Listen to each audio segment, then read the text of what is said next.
Modern physics में क्या क्या हम लोग देखने वाले जो चैप्टर देखे थे इसमें से एक चैप्टर देखेंगे हम लोग। पहला चैप्टर जो देखने वाले हैं वो है true nature of life. True nature of life इसी चैप्टर को एक और नाम से जानेंगे photoelectric effect. Photoelectric second है matter wave. Matter wave third है हमारा atomic structure.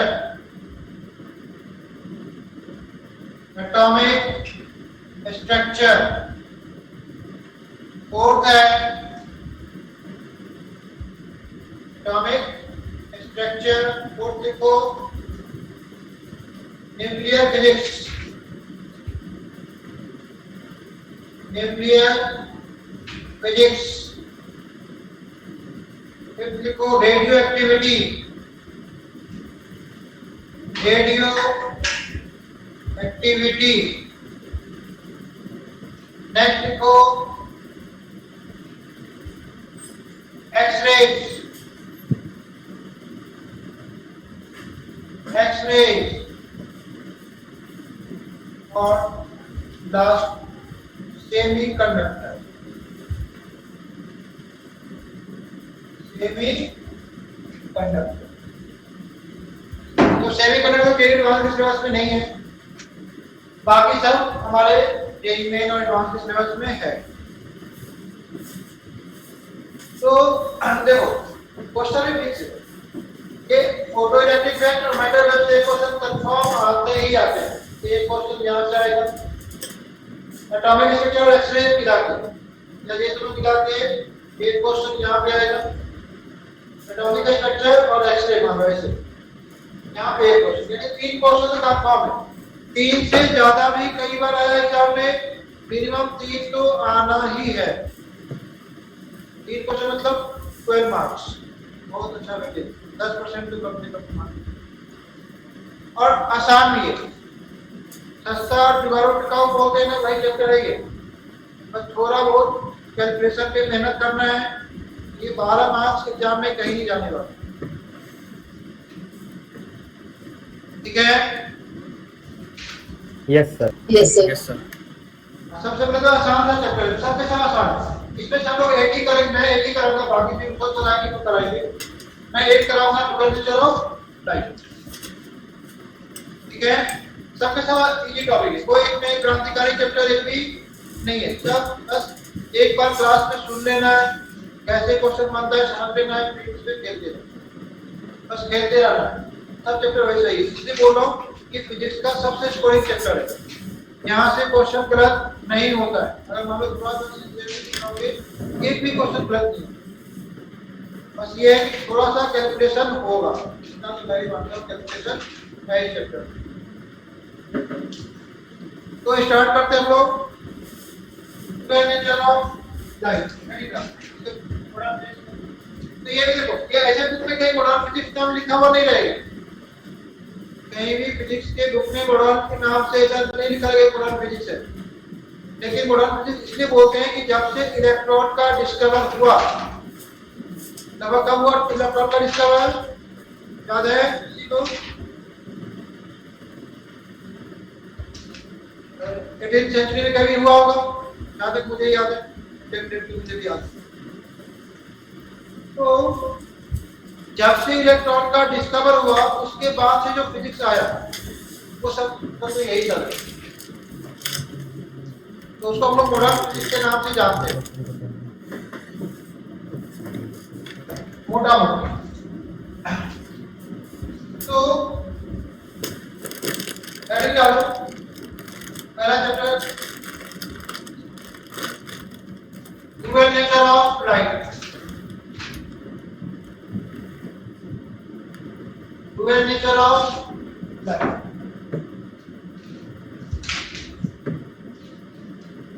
Dual nature of light. Dual nature of light देखो सब, ये जो बल्ब है, बल्ब से जो लाइट यहाँ तक आ रहा है, ये लाइट क्या है, इसके बारे में ही हमें डिस्कस करना है। या सन से जो अर्थ तक लाइट आ रहा है, वो लाइट क्या है, इसके बारे में डिस्कस करना है। तो लगभग न्यूटन साहब के टाइम पे 1865-70 या 1870 के आसपास मानो कि जब न्यूटन साहब थे तो उन्होंने पहली बार लाइट के बारे में कुछ बोले। उन्होंने क्या बोले कि लाइट क्या है, लाइट एक पार्टिकल है। इस पार्टिकल का नाम बोले कॉर्पस थ्योरी। तो वो थ्योरी दिए जिसका थ्योरी का नाम दिए कॉर्पस्कुलर थ्योरी, यानी कि न्यूटन साहब पार्टिकल नेचर को सपोर्ट कर रहे थे। लाइट क्या है, पार्टिकल नेचर। ये समझ में आया कि न्यूटन साहब के द्वारा जो बोला गया लाइट के बारे में, वो लाइट क्या है, पार्टिकल है। उस पार्टिकल का नाम भी बोले उन्होंने कॉर्पस थ्योरी। उसके बाद दूसरे साइंटिस्ट है, उनका नाम है हाइजेन। हाइजेन प्रिंसिपल तुम्हें पूरा डिटेल में पढ़ना है 12th के सिलेबस में, वेव ऑप्टिक्स में। तो हाइजेन साहब ने क्या बोले कि लाइट पार्टिकल नहीं है, बल्कि लाइट क्या है, वेव है। जिस वेव फिनोमेनन से हम लोग इंटरफेरेंस, रिफ्लेक्शन और रिफ्लेक्शन रिफ्लेक्शन के केस में angular incidence equal to angular reflection, Snell's law को भी प्रूव करते हैं, q2 by q1 equal to sin a upon sin r। तो ये सब लोग वेव थ्योरी से प्रूव किए हाइगन प्रिंसिपल के अंदर। तो हाइगन साहब ने बोले कि लाइट पार्टिकल नहीं है बल्कि वेव है। उसके बाद जो नेक्स्ट साइंटिस्ट आए, उन्होंने लाइट के बारे में बोले अपने थ्योरी में, उनका नाम है मैक्सवेल इलेक्ट्रोमैग्नेटिक वेव थ्योरी। तो इस थ्योरी में बोला गया कि लाइट क्या है, वेव। नाम ही के लिए वेव थ्योरी, तो वेव लो। फिर एक साइंटिस्ट है मैक्स प्लैंक क्वांटम थ्योरी को लेके। तो मैक्स प्लैंक क्वांटम थ्योरी में बोला गया कि नहीं, ये वेव नहीं है, ये क्या है, पार्टिकल। यानी कि अभी तक मैं टोटल 4 साइंटिस्ट का नाम लिया, और भी बहुत सारे साइंटिस्ट उस टाइम बोल रहे थे कि लाइट क्या है। इसके बारे में बहुत सारे साइंटिस्ट का अपना ओपिनियन है, लाइट क्या है। तो इसमें 4 का एग्जांपल मैंने दिया। 4 में से 2 साइंटिस्ट बोल रहे थे कि लाइट क्या है, पार्टिकल है, और 2 साइंटिस्ट बोल रहे थे कि लाइट क्या है, वेव। तो समझो दुनिया में वर्ल्ड वॉर हो गया लाइट को लेके कि लाइट है क्या उस टाइम। जैसे वर्ल्ड वॉर 1, वर्ल्ड वॉर 2 हुआ पूरी दुनिया में, वैसे ही मान लो लाइट को लेके भी पूरा उसमें साइंटिस्ट लोग बीच में वर्ल्ड वॉर हुआ लाइट के बारे में। लाइट पार्टिकल नेचर है या लाइट वेव नेचर। ये अलग अलग साइंटिस्ट अलग अलग अपना ओपिनियन दिखा रहे थे, लैब में प्रूव भी कर रहे थे। जैसे ऐसे बोल रहे थे, प्रूफ के साथ बोल रहे, ये देखो ये वेव नेचर है, ये देखो ये पार्टिकल। सबका एक्सपेरिमेंटल प्रूफ भी है। तो भी थ्योरी का नाम मैंने दिया, सबका एक्सपेरिमेंटल प्रूफ भी है। न्यूटन साहब का भी, हाइजेन साहब का भी, मैक्सवेल इलेक्ट्रोमैग्नेटिक वेव थ्योरी और मैक्स प्लैंक क्वांटम थ्योरी, ये चारों मैंने नाम दिए। ये चारों हमारे सिलेबस में नहीं है, बस ऐसे मैं समझा रहा हूँ कि लाइट को डुअल नेचर क्यों बोला है। ये जो चारों थ्योरी है, ये हमारे सिलेबस में एक भी नहीं है। तो उसके बाद एक साइंटिस्ट है, अभी कुछ लिखना नहीं है बारे में। उसके बाद आए दूसरे साइंटिस्ट उसी टाइम पे, जिनका नाम है de Broglie. Uncertainty principle, de Broglie. इन्होंने क्या बोले कि लाइट क्या है, दोनों है, पार्टिकल नेचर भी है और वेव नेचर। और एक फॉर्मूला दिखा है, उस फॉर्मूला से सब कुछ प्रूव कर, ठीक है। हाँ सर। Yes, कि लाइट के बारे में ऐसे देखा जाए तो अभी तक कोई क्लियर कट नहीं है कि लाइट ये जो बल्ब से लाइट पहुंच रहा है हमारे सरफेस पे, वो लाइट क्या है। अभी तक किसी साइंटिस्ट को 100% ऐसे देखोगे तो किसी को कुछ नहीं पता। और मॉडर्न फिजिक्स इतना बड़ा है, उसमें से हमें इतना पढ़ना है, बहुत कुछ तो साइंटिस्ट को भी नहीं पता मॉडर्न फिजिक्स में खास। तो डी ब्रॉगली ने बोला, हमें यही पढ़ना भी है, डी ब्रॉगली के बारे में ही पढ़ना है। डी ब्रॉगली साहब ने कहा है कि लाइट क्या है, दोनों है, पार्टिकल भी है और वेव भी है। इसके नाम पड़ा dual nature of light. Light का डुअल नेचर है, पार्टिकल नेचर भी और वेव नेचर। इतना क्लियर हुआ पहले? Yes sir. हाँ सर। तो पहले कुछ लिखना मैं लिखा है, तो कहानी को सुनाया मैंने, उसको बेसिक कहानी जैसे याद रहे आगे तक। पहले को नेचर ऑफ लाइट हेडिंग डालना, nature of light, nature of light. तो पहला लिखो कॉर्पस्क्यूलर थ्योरी, कॉर्पस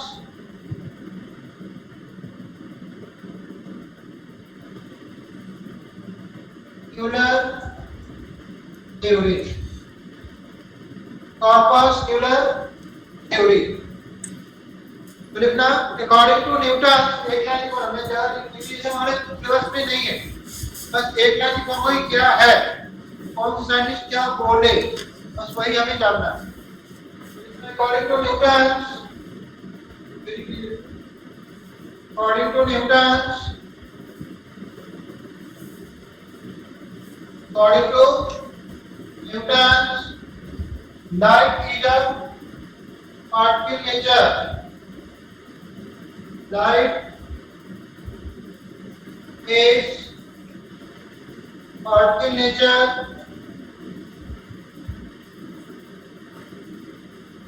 Particle nature.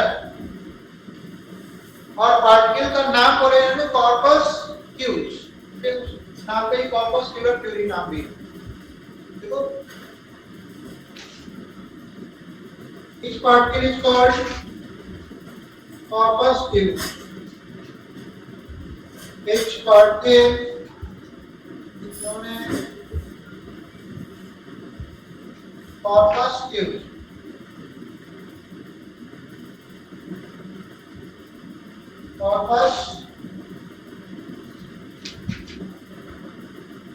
कॉर्पस्क्यूल। हमें बस इतना जानना है, तो आपने पार्टिकल नेचर को सपोर्ट किया sir. Particle nature of light. Sir आपने पार्टिकल के वो बाजू में क्या लिखा है? पार्टिकल के बाजू में क्या लिखा है आपने? Particle nature. पार्टिकल के आगे इज नोन। पार्टिकल का फिर नाम लिख दिया, पार्टिकल क्या नाम बोले थे, कॉर्पस्क्यूल। Okay sir. रिपोर्ट क्या हुआ था कि फोर ऑप्शन में कॉर्पस्क्यूल लिखा हुआ था, तो ऑप्शन में वो नाम का भी पता होना चाहिए कि ऑप्शन में क्या क्या नाम लिखा हुआ है, उसका क्या मीनिंग। इस वजह की जो न्यूटन साहब के द्वारा बोला गया कि पार्टिकल है, उस पार्टिकल का नाम जो था वो नाम था कॉर्पस्क्यूल। ठीक है? Yes sir. तो ये हो गया पार्टिकल नेचर। अब बोलो, बोले हो गया। अरे स्टूडेंट कुछ बोल रहे थे, जिसको भी कुछ पूछना जरूर बोलेगा, कोई नहीं पूछ रहे थे। किसी कोई डाउट हो जरूर बोलेगा, कुछ भी पूछना हो बोल के चुप हो जाते हैं। चलो तो सेकंड आते हैं नेक्स्ट नेचर ऑफ लाइट के बारे में। दूसरा है चाइनीज कौन सा, हाइजेन। ये तो हमें बहुत डिटेल्स में पढ़ना है, 12th के सिलेबस में हाइजेन प्रिंसिपल। इसको ज्यादा डिटेल में बोलने जाओ, बस देखना देखो ही सपोर्टेड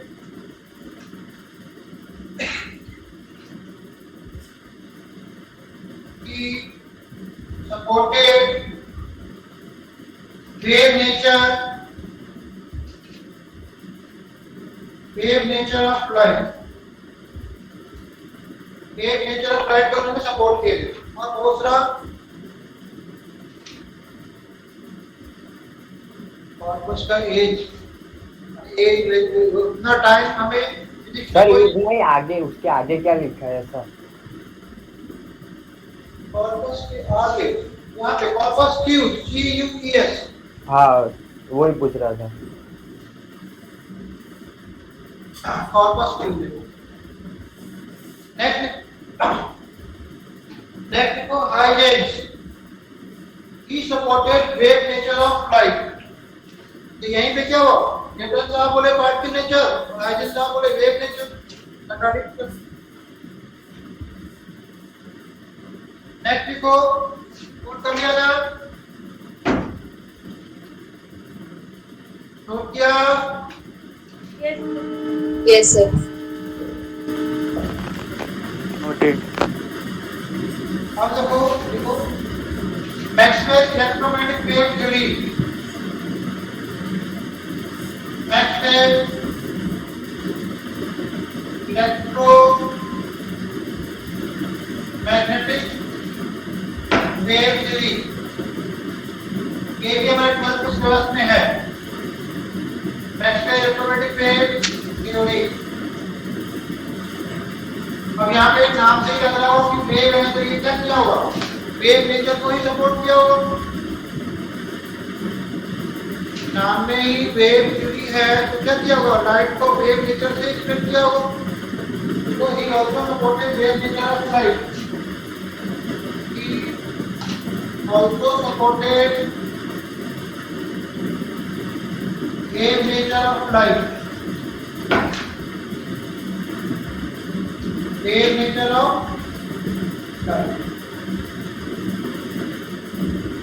ठीक है, इसके बाद नेक्स्ट साइंटिस्ट है बहुत सारा साइंटिस्ट। यहाँ पे अपना बहुत सारा साइंटिस्ट ओपिनियन दिए, इसे मैं बस 3-4 में पाया है, बहुत सारा यहाँ। नेक्स्ट है तुम्हारा Max Planck quantum theory, Max Planck quantum theory, Max Planck quantum theory. इस थ्योरी में बोला गया कि लाइट क्या है, पार्टिकल नेचर है। देखो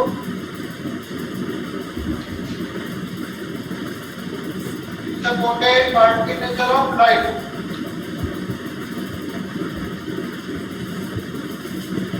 supported particle nature of light.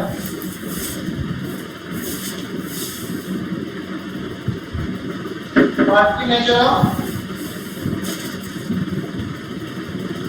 तो यहीं पे जैसे मैंने 4 एग्जांपल दिया, 4 में से 2 हो गए वेव नेचर वाले और 2 हो गए पार्टिकल नेचर वाले। यहीं पे क्या हो, डिफरेंट ओपिनियन हो लाइट के बारे में। ठीक है,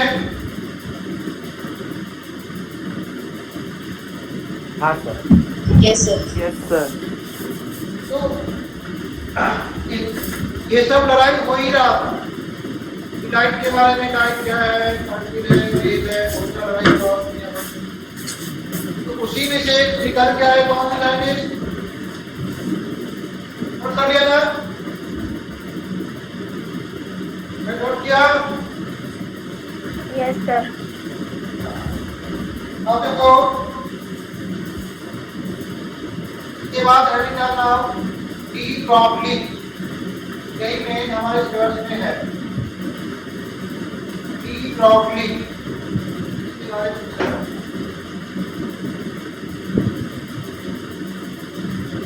जितने भी स्टूडेंट्स हैं सारे अपना कैमरा ऑन कर लो।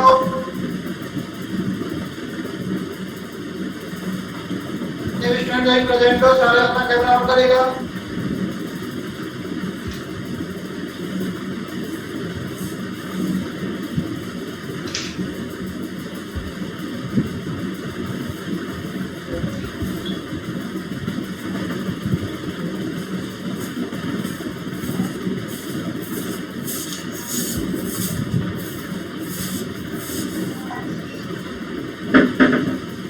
स्टूडेंट प्रेजेंट हो, सारे अपना कैमरा ऑन करो।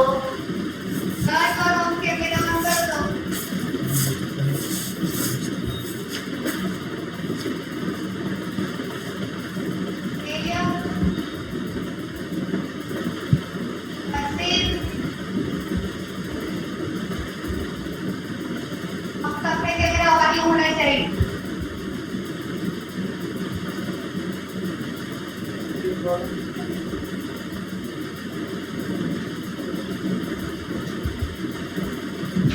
तो अब आया डी ग्रॉवली साहब।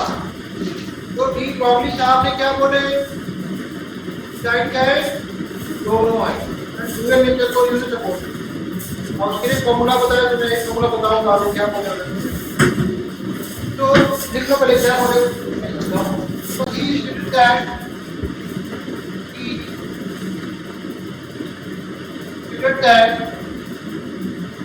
light is made up of photon.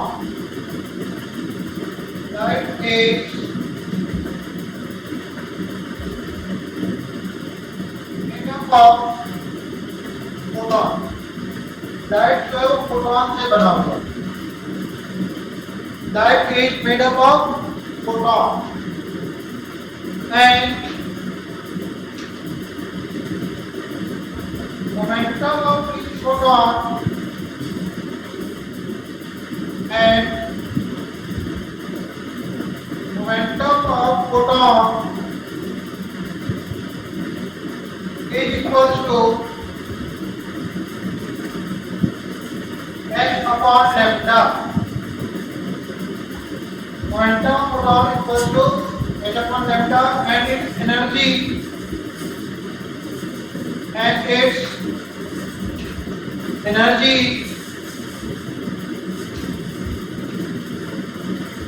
equals to hc upon lambda. याद रखो करना, डी ब्रॉगली के हिसाब से बोला गया स्टेटमेंट है कि stated that light is made up of photons and momentum of photon is equal to h upon lambda and its energy is hc upon lambda.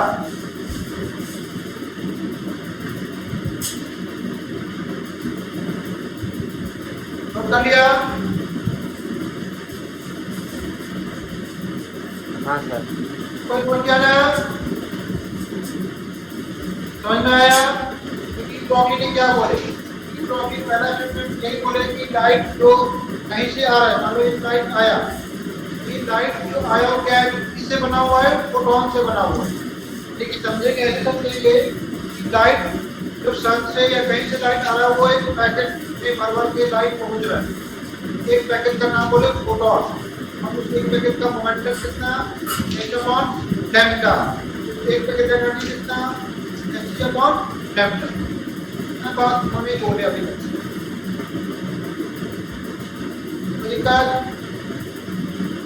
Light किससे बना हुआ है, फोटोन। फोटोन का मोमेंटम कितना, h upon lambda। और photon का energy कितना, hc upon lambda। ये 3 पॉइंट अभी तक मैंने समझाया डी ब्रॉगली में। कोई परेशानी? No sir. तो आगे देखो, नोट कर लिया मैंने। इसी में तो लिखना E इक्वल टू लिखा मैंने h upon lambda। अभी समझो कि momentum equal to h by lambda और एनर्जी इक्वल टू लिखे c by lambda। Momentum photon equal to h upon lambda and energy equal to hc upon lambda।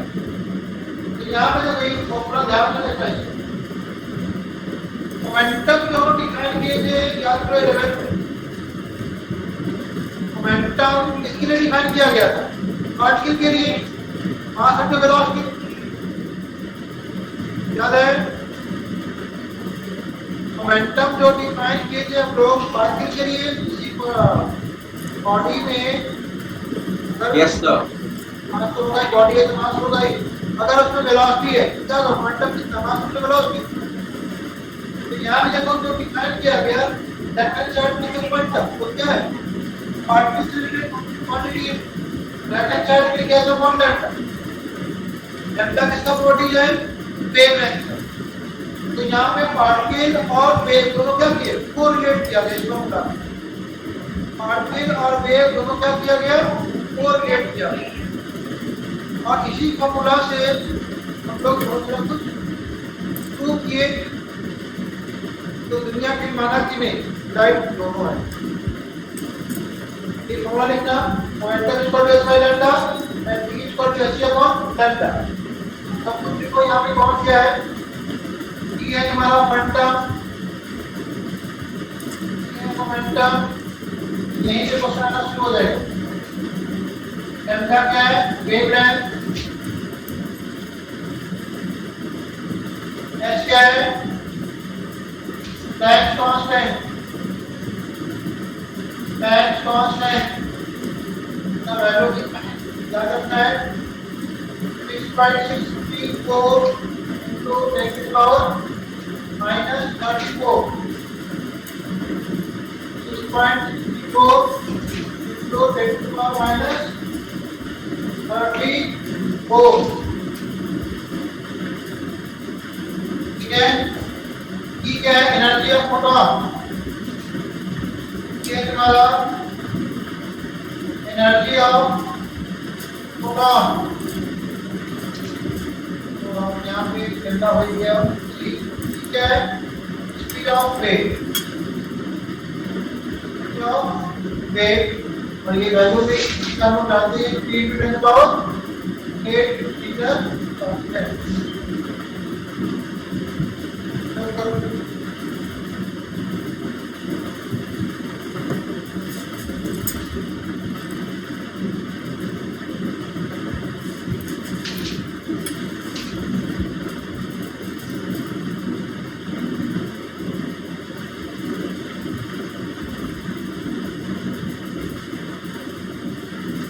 हो गया।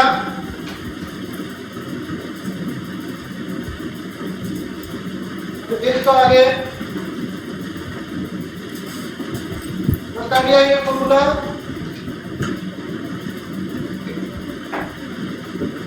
तो देखो that is how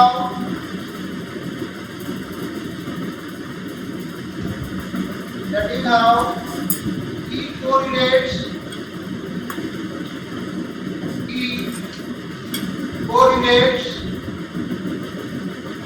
wave nature and particle nature,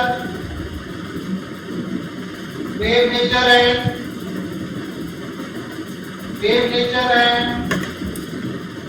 particle nature,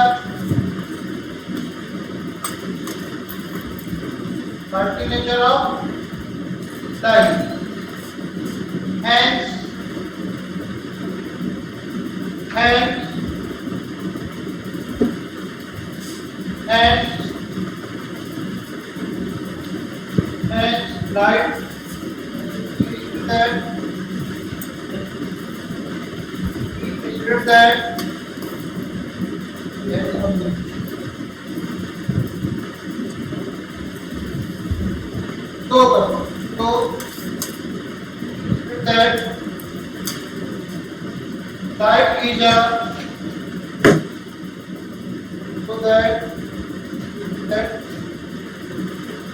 is a light is nature.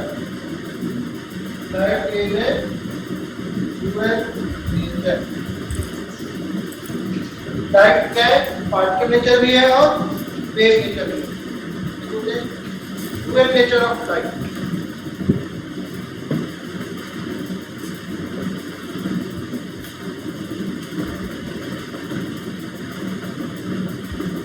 ठीक है, note कर लिया।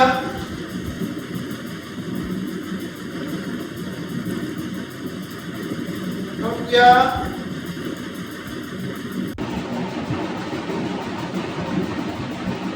तो आगे देखो, इतना बेसिक प्रॉपर्टी ऑफ फोटोन कई बार इसमें बोर्ड दिखा नहीं आता है। Basic properties of photon, basic properties of photon. Basic properties of proton. पहला property rest mass of proton H, rest mass of proton H 0। कई बार ऑब्जेक्टिव क्वेश्चन का सवाल, प्रोटॉन का रेस्ट मास 0, ठीक है, प्रोटॉन का rest mass 0। Second to momentum of proton H, momentum कितना है, h अपॉन डेल्टा, एनर्जी कितना है, h अपॉन डेल्टा।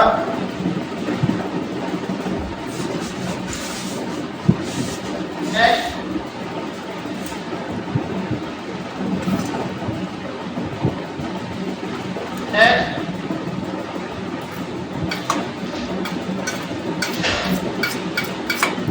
प्रोटॉन में कोई चार्ज नहीं होता है, ये भी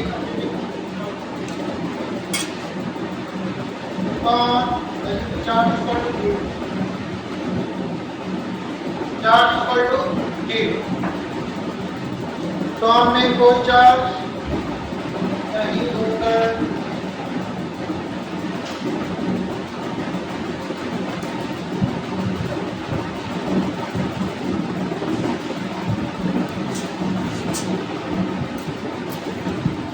कर लिया पहला इंपोर्टेंट पॉइंट, केस मान of proton 0, second momentum of proton equal to replacement atom on lambda, second next energy of proton equal to h upon lambda. Next proton के अंदर कोई चार्ज नहीं होता है, न्यूट्रल समझेंगे। Next speed of proton, speed of proton कितने के बराबर है, राइट है ना, ये बराबर ही होगा 3 × 10⁸ तो बेसिकली क्या राइट है, 10 to the 3 to the power 8 metre पर सेकंड। तो एक बार एक पेज में देखिए आया क्वेश्चन पहले पूछा, क्या प्रोटॉन कंजर्वेशन का भी कोई ऐसा कंसेप्ट हो सकता है क्या? प्रोटॉन कंजर्वेशन, मान लो सपोज को ये रूम है, इसे समझ रहे क्वेश्चन, ये रूम है इसमें मानता हूँ कि 1000 प्रोटॉन है, क्या वो कंजर्व रहेगा 1000 प्रोटॉन? कंजर्व होगा नहीं, क्योंकि हो सकता है, हाँ ठीक है, इसे मान लो ये लाइट जो बल्ब है, बल्ब से लाइट गिरा, हो सकता है ये सरफेस जो है वो लाइट का एब्जॉर्ब कर लिया, लाइट को रिफ्लेक्ट किया होगा, उसको ट्रांसमिट भी कर सकते हैं। तो कोई प्रोटॉन कंजर्वेशन ऐसा कोई कंसेप्ट नहीं है, देखो there is no any concept like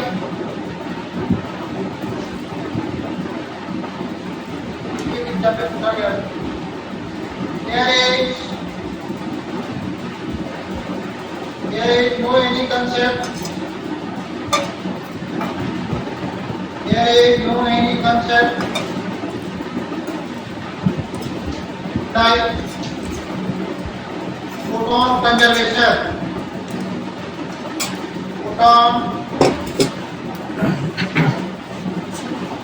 conservation, photon conservation जैसा कोई हमारे पास थ्योरी नहीं है।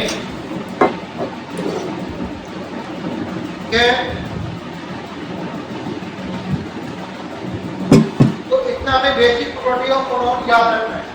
इसमें से दो को ज्यादा पूछा गया है, एक को चार्ज प्रोटॉन के अंदर कितना और एक केस मास ऑफ प्रोटॉन के एक को रखना है,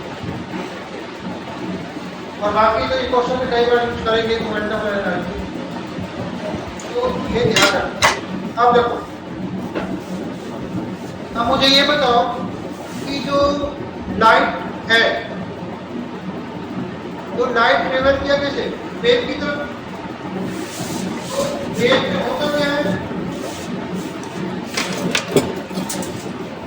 वेव के अंदर बेसिक क्या होता है, electric field and magnetic field, वो भी कैसा इलेक्ट्रोमैग्नेटिक फील्ड ऑसिलेटिंग।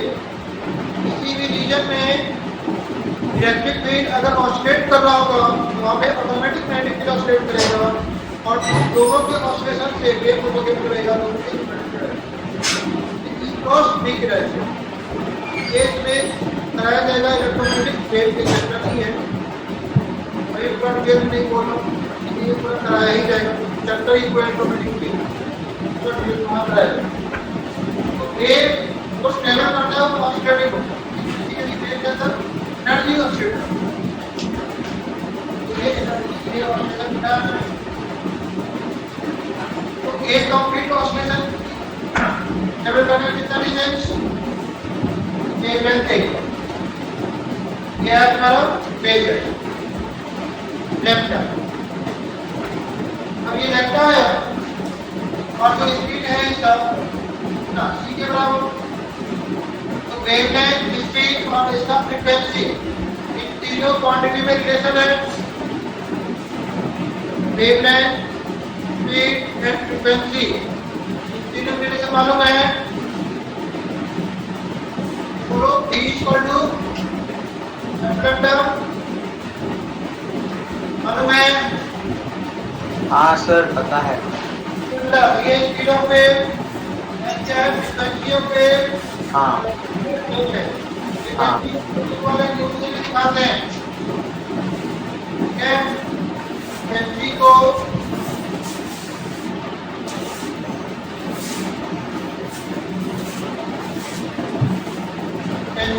वाले न्यूज़ से दिखाते हैं, एफ से भी दिखाते हैं, एक और एफ भी यूज करते हैं। तीनों से फ्रीक्वेंसी दिखाते हैं, मैं एफ यूज कर रहा हूँ, ठीक है। मैं हमेशा फ्रीक्वेंसी को एफ से रिप्रेजेंट करूंगा।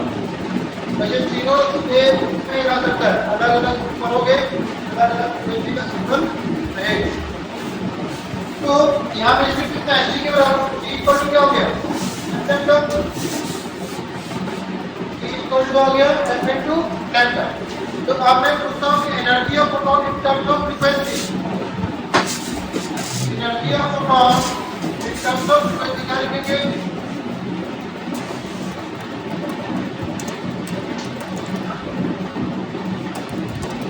एनर्जी ऑफ फोटॉन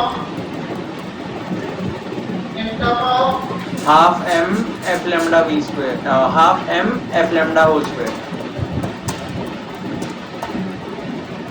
फ्रीक्वेंसी के बारे में बोल रहा है, in terms of frequency h into f।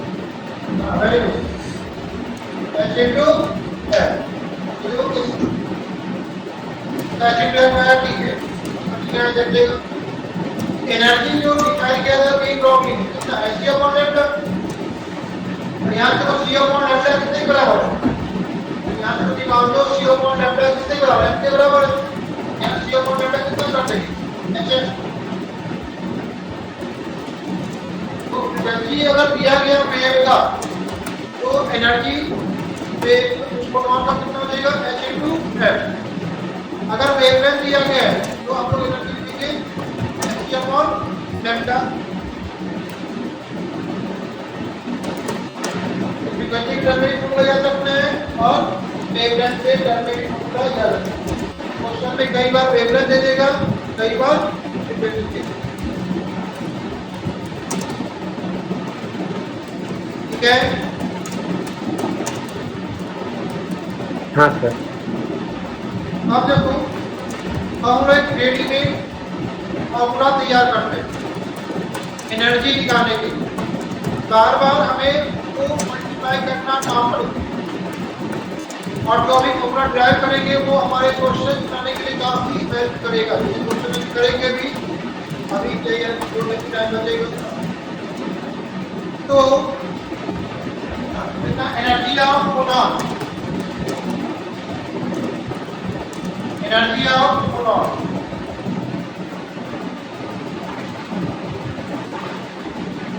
Energy of photon,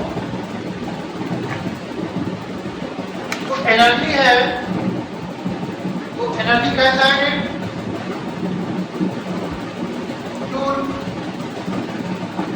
और यूनिट याद है कौन सा? Electron volt. एनर्जी का दो unit, joule and electron volt. तो यहाँ पे जो प्रोटॉन का एनर्जी आ रहा है equal to Hc upon lambda. इसका वैल्यू पुटता हूँ मैं 6.4 into 10 to the power minus 34। और C का जो वैल्यू है 3 into 10 to the power 8 upon lambda in metre.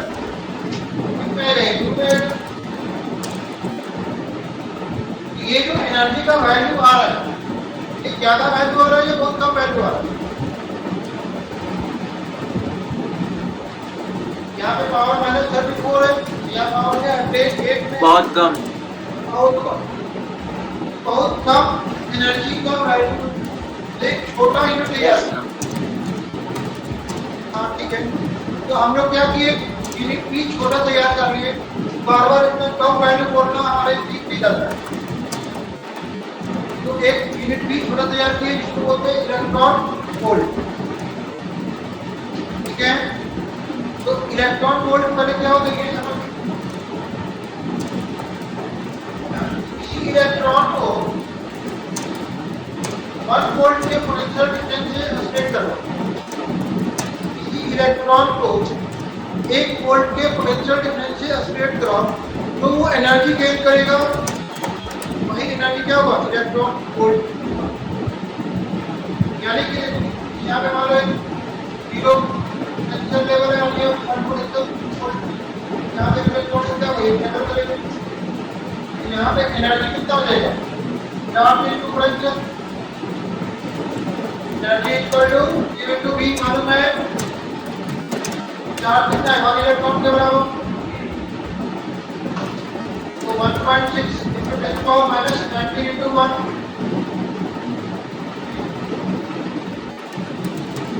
तो 1 इलेक्ट्रॉन वोल्ट आया। तो जूल को इलेक्ट्रॉन वोल्ट में हमें कन्वर्ट करना है, तो इलेक्ट्रॉन वोल्ट में कन्वर्ट करना है। तो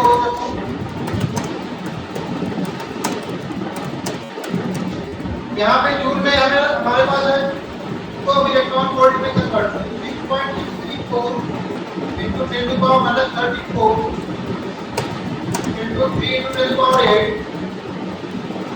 upon lambda in meter into अब ये इलेक्ट्रॉन वोल्ट अपॉन कितना देगा ये क्या देगा 1.6 into 10 to the power minus 19।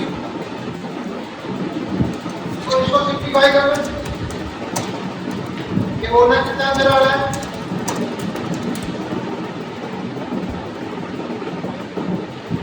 ये जो सिंप्लीफाई करोगे ये जो वैल्यू आएगा ये 0.2 into 10 to the power minus 7 upon lambda in meter और होगा इलेक्ट्रॉन वोल्ट। ये जो डेरिवेशन है काफी इंपॉर्टेंट है फिजिकल पॉइंट ऑफ व्यू के लिए। फिजिकल काफी अच्छे से सॉल्व करेंगे, बार बार हमें x और c मल्टीप्लाई ना करना हो, नहीं तो बार बार तुम्हें न्यूटन में h और c मल्टीप्लाई करना पड़ेगा। इधर देखिए कितने बड़े बड़े वैल्यू है, तो कौन सा इंडिकेटर हमारा एनर्जी ऑफ प्रोटॉन वो हमें याद रखना। अब देखो यहाँ पे लैम्डा मीटर में जब रहेगा तो इसको भी और सिंप्लीफाई करते हैं। लैम्डा भी क्या है बहुत छोटा वैल्यू, लैम्डा या तो तुम्हें नैनोमीटर में दिया रहेगा या तो एंगस्ट्रॉम में दिया रहेगा। तो अगर लैम्डा एंगस्ट्रॉम में तुम लेते हो, लैम्डा अगर एंगस्ट्रॉम में लेते हो तो ये वैल्यू कितना देगा 10⁻⁸ से मल्टीप्लाई कर दो मीटर को, लैम्डा ले दो angstrom, lambda angstrom electron volt में दिया है।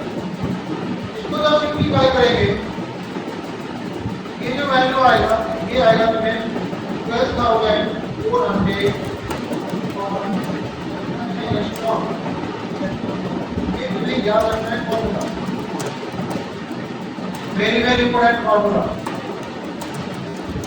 और fluid nature of light. चलो एनर्जी किसका फॉर्मूला है? एनर्जी ऑफ प्रोटॉन का, एनर्जी ऑफ प्रोटॉन हमेशा ऐसी रहेगा या वो भी रखेंगे, लेकिन अगर कंफ्यूजन क्वेश्चन बनाएंगे तो ये याद रखेंगे 2400 और लैम्डा इज इलेक्ट्रॉन अंदर ये इलेक्ट्रॉन डेरिवेट फार्मूला, क्योंकि हमेशा क्वेश्चन में तुम्हें वेवलेंथ ही दिया रहेगा, वेवलेंथ दे देगा। जैसे मान लो जो सन से लाइट आ रहा है उसका वेवलेंथ का रेंज कितना है, तो सन से जो लाइट आ रहा है उसका वेवलेंथ 4000 to 7000 एंगस्ट्रॉम, 4000 से 7000 के बीच में। तो हमेशा क्वेश्चन में वो वेवलेंथ दिया रहेगा, एंगस्ट्रॉम में हो या नैनोमीटर में, तो एंगस्ट्रॉम में रहेगा 4200 लैम्डा एंगस्ट्रॉम। अगर मान लो नैनोमीटर में रहेगा 400 नैनोमीटर टू 700, तो कम कर देंगे 1240 नैनोमीटर। क्या ये इलेक्ट्रॉन वोल्ट में है, इसमें याद रखना है दोनों एक याद रखेंगे। नैनोमीटर का वेट की वजह से घट गया।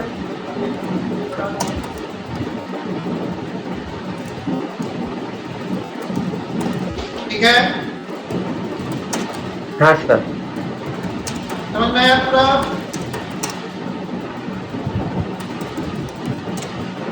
हाँ तो आज फिर नहीं रखते लोग, नेक्स्ट क्लास में इसे कंटिन्यू करेंगे।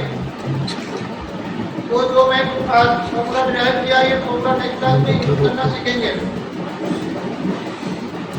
ठीक है, ओके नहीं रखते हैं रिवीजन रेडी कर देते हैं।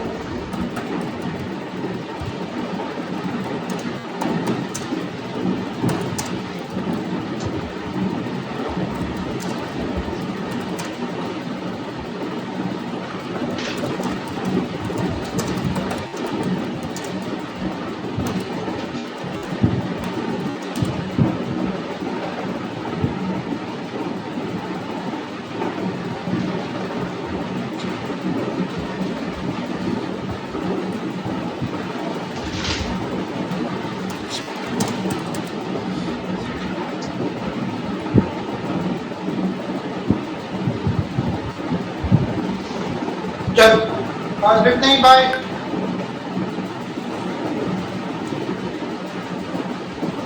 Bye sir.